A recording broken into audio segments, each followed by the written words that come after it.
Hey guys, DMS here. Today I have for you what may be the cleanest DAC and amp on the planet, but I'm not excited about it. Here's why.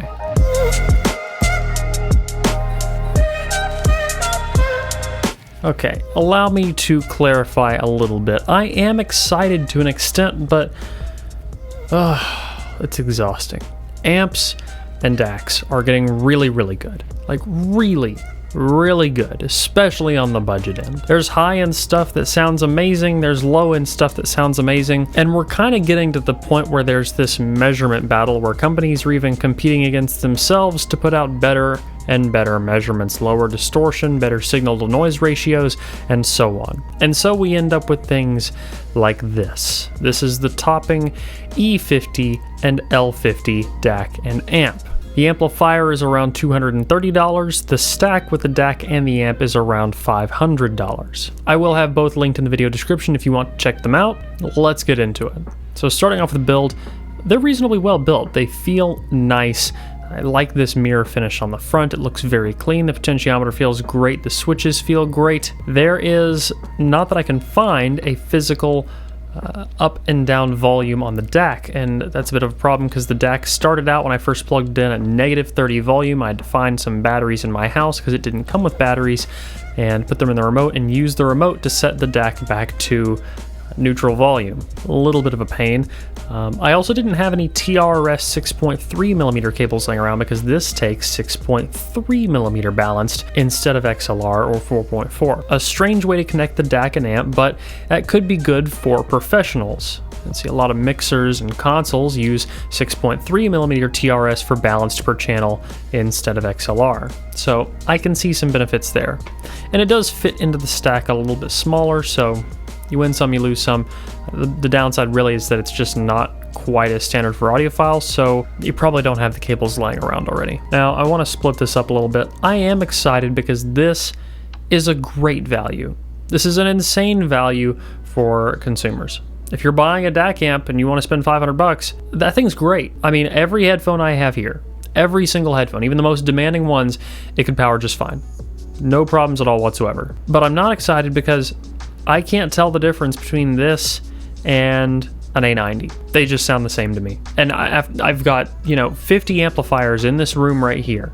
And a lot of them I claim to be able to tell the differences between, but I cannot differentiate between this and the A90, or the D30, or the A30 Pro right next to it for that case. These Topping amplifiers that measure super well, they sound the exact same. They just sound the same. The A50S I did a while back was the one exception to that because I feel like it was a bit more aggressive, but for the most part, these really well measuring amps, I can't differentiate between them, which seems like a good thing because it's like, wow, that makes this a good value if I can't tell the difference between this and an amp that costs 2 times as much. And this is coming from someone who's listened to hundreds of headphones and owns 100 pair of headphones and has, more amps than any one person should ever have. Does this differentiate between a lot of higher end amplifiers? Absolutely. The funny thing is, though, a lot of those high-end amplifiers don't actually measure as well as something like this. I find them to be much more enjoyable than this. Things like the GSX Mini, I think, sounds fantastic. But this little thing does technically measure better. I feel like this is almost a little bit of a rant because I don't know where else they have to go. Like, we already have amplifiers now that measure so well that any imperfections are far beyond the scope of human hearing. Like the distortion numbers between the L50 and the A90, you're not going to be able to tell the difference between the distortion numbers on those two amps. They are both so low. The signal-to-noise ratios are so low, you're not going to be able to tell. It's far outside the scope of human hearing. Yet here we are pushing those numbers further. What's the point? And I mean, I think that's cool. I think it's really cool that they're pushing the envelope. And I think it's great that they're building more budget amplifiers that are getting better and better. But where are we headed? I have maybe, 7 or 8 stacks right now from SMSL and Topping that have all come in for review, and they're all the same thing at different price points. So what am I supposed to make a video for every single one saying, here's another Topping amp that sounds exactly the same but costs a little bit more or a little bit less? I don't want you guys to think that I think this is a bad piece of hardware. This is a great piece of hardware. It sounds really good. It's a bit bland, I will give it that, especially as someone who loves things like tube amps, but every headphone I put on it, it didn't sound super analytical. It didn't sound super colored. It just sounded like the headphone. If I plug up the Aeon Noir it sounds like the Aeon Noir. If I plug up the 6XX, it sounds like the 6XX. Now, I think something like the 6XX can sound better if you put it on a higher end amplifier or a tube amplifier, but if you were a person trying the 6XX, that's what you would hear. I mean, unless you put it on a really high-end setup, this is honest to the sound of whatever headphone you plug in. I definitely think some things are not being taken to their maximum enjoyability, but those are things that, once again, I feel like rely on the colored traits of other amplifiers. So if you want the really short answer, I think it's a great amp, I think it's a great DAC. Give me a little volume control on the front of the DAC, that'd be great, even a capacitive one. But aside from that, it's just good. Amplifiers like this, 5-10 years ago, would have cost thousands of dollars. And now you can get it for like 500 bucks. That's insane. That's absolutely insane. Somebody said, you know what, I need a DAC and amp for my studio headphones. There you go.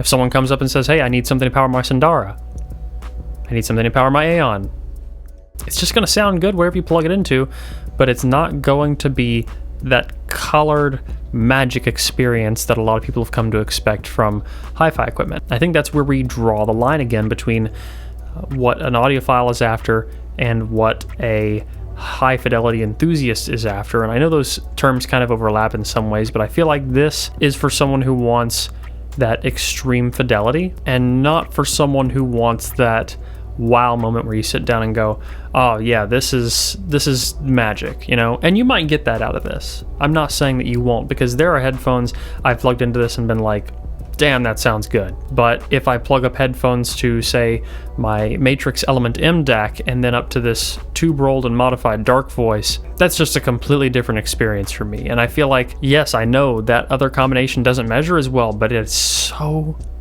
enjoyable. But $500? You're not gonna beat that. I mean, it sounds like a JDS Labs Atom with more power. And really, I don't want to review all of these topping amps and DACs and all these SMSL amps and DACs, because it's gonna be the same thing over and over again. It's gonna be, this sounds like a transparent amp. It's good for its price. It's good above its price. I can't tell it from the last one that I reviewed. What's the point? At this point, if this is the kind of amp or DAC that you're after, at this point, you're looking at any of this topping stuff or any of the SMSL stuff that falls into this category, the only things that you should really care about are, does this have the features I need? And does this have enough output power for my headphones? That's it. I'm sure there's gonna be someone too who comments on this video and is like, well, you just can't tell the difference between amplifiers. I own one pair of headphones and I can tell the difference if a single electron is misaligned in my system. I'm sure you can, guy. I'm sure you can also see invisible color wavelengths. Like, I am an advocate for differences between amplifiers. There's a lot of amplifiers that I recommend for their coloration, for their sound. There's a lot of DACs I recommend for their different sounds. But these specific amps just sound the same. It is what it is. It's not a bad thing. It's not a good thing. It just is. And you know, if it works, if it's reliable, thumbs up, seal of approval. Absolutely get it.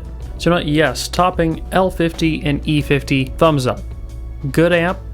I've been using it on my desk for a while. It powers everything in my collection. I'm happy with it. I'm sure you will be too. But as a reviewer, this is kind of exhausting. I think I'm gonna wrap this up.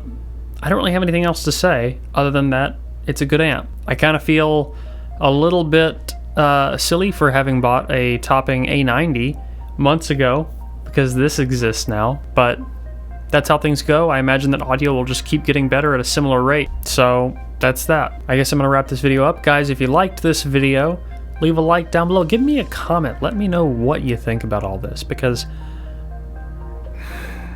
if you want to get active in the community, you can at forum.hifiguides.com. And as always, don't forget to stick around, subscribe for more videos like this in the future. Till the next one, guys. Peace.